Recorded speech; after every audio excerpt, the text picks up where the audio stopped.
saben, el 21 de agosto se celebró el Día del Abogado en Argentina. Dicha celebración se debe a que la FACA, la Federación de Colegios de Abogados de la Argentina, estableció en el año 58 esta fecha.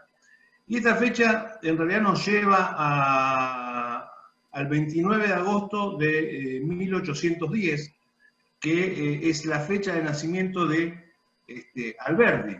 Él nació en 1810 en la provincia de Tucumán,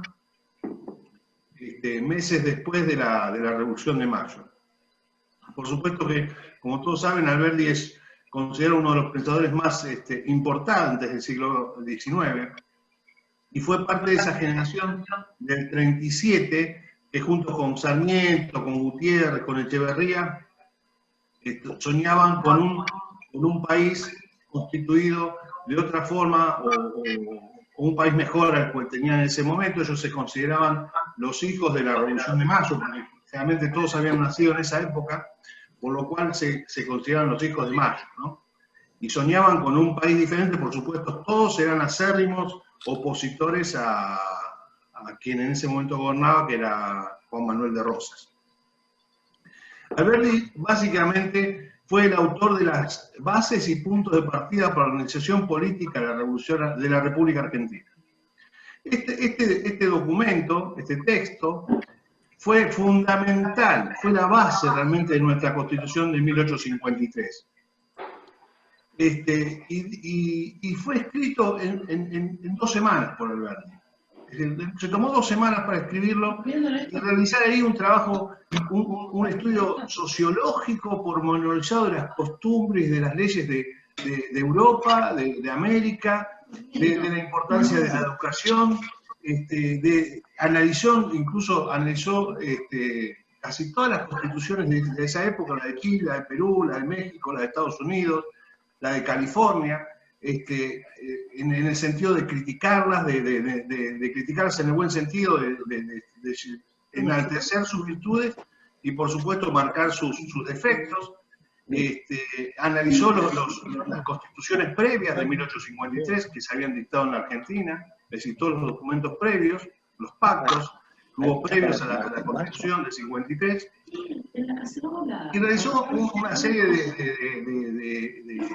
reflexiones sobre 2 temas que para él eran centrales, que eran la educación y la de poblar. Su frase, su lema principal fue gobernar es poblar. Gobernar es poblar, y sobre eso incluso hay un gran capítulo dentro de las bases que hablan sobre esta cuestión. Por supuesto, lo voy a citar a Alberdi. Ellos, básicamente, para entenderlos, entendían que la Revolución de Mayo era equiparable a la batalla de Caseros. Es decir, al revés, la batalla de Caseros, en importancia histórica, era equiparable a 1810. Era fundacional esa batalla, ese cambio de Estado. Y lo voy a citar en una carta. Él dice: mi libro de las bases es una obra de acción que, aunque pensada con reposo, fue escrita velozmente.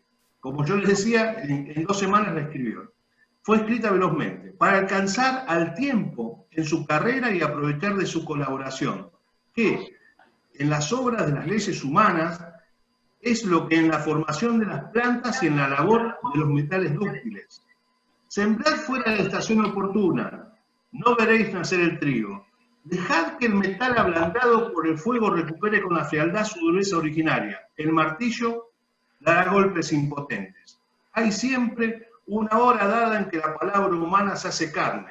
Cuando ha sonado esa hora, el que propone la palabra, orador o escritor, hace la ley. La ley no es suya en ese caso, es la obra de las cosas. Pero esa es la ley duradera, porque es la verdadera ley. Fin de la cita. Ese era Alberdi.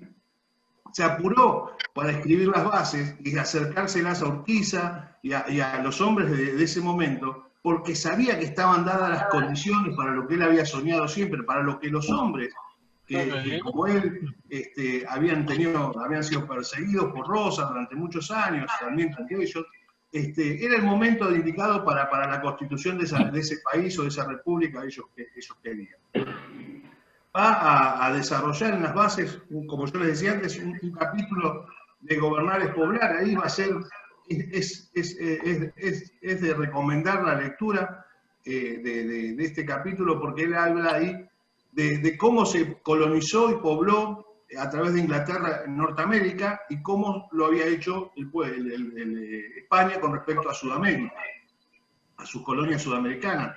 Y hace las diferencias entre los obreros que había aportado Inglaterra, Escocia, Nueva Irlanda, Alemania, Suecia, a la colonización norteamericana y lo que había aportado España a Sudamérica.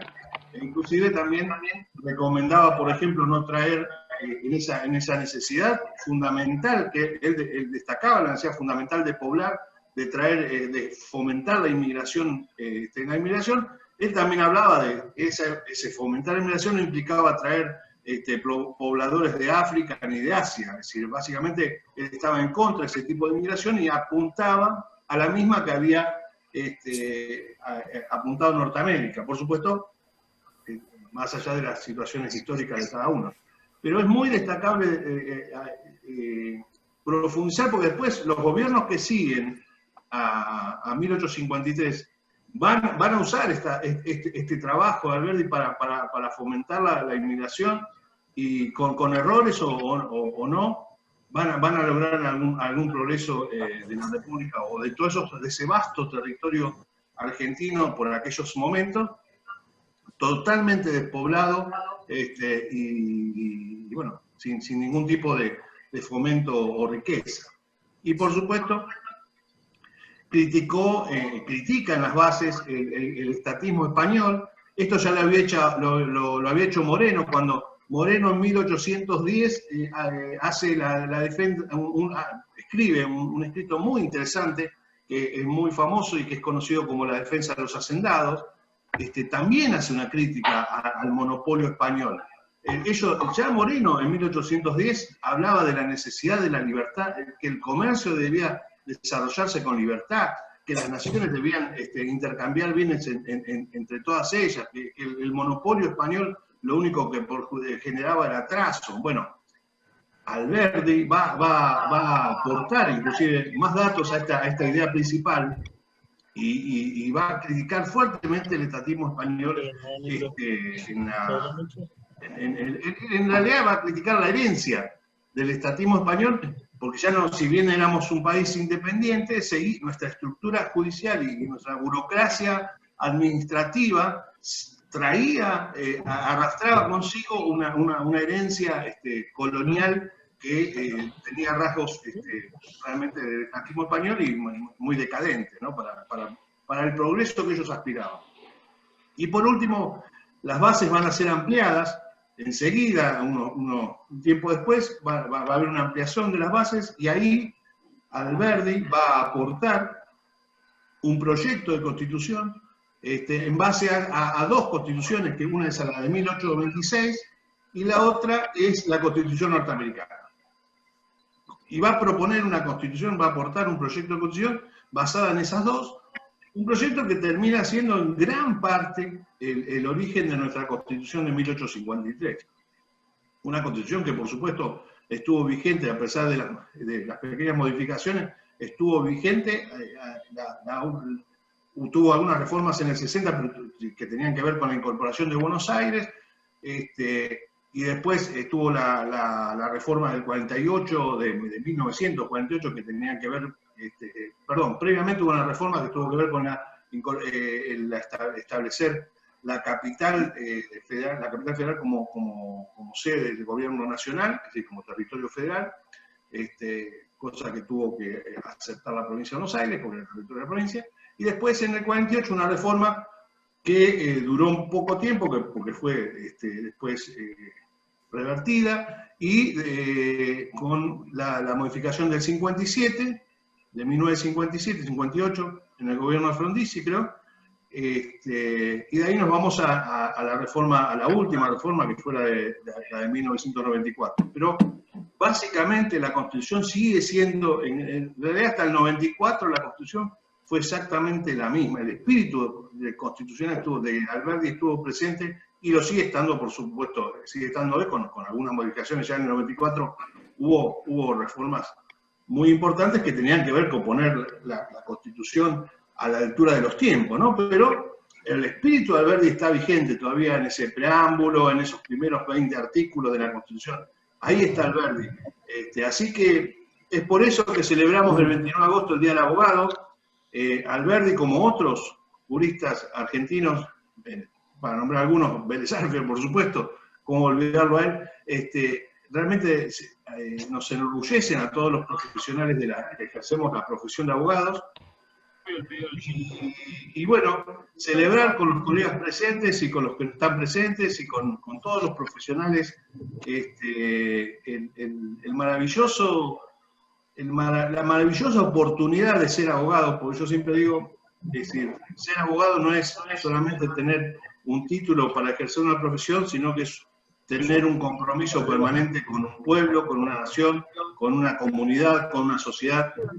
Así que eso, ser abogado, y como bien decía el amigo recién, y que hablaba de dónde había nacido en Roma, y que Grecia no aceptaba el ejercicio de la abogacía, a pesar de que había escribas que escribían defensas,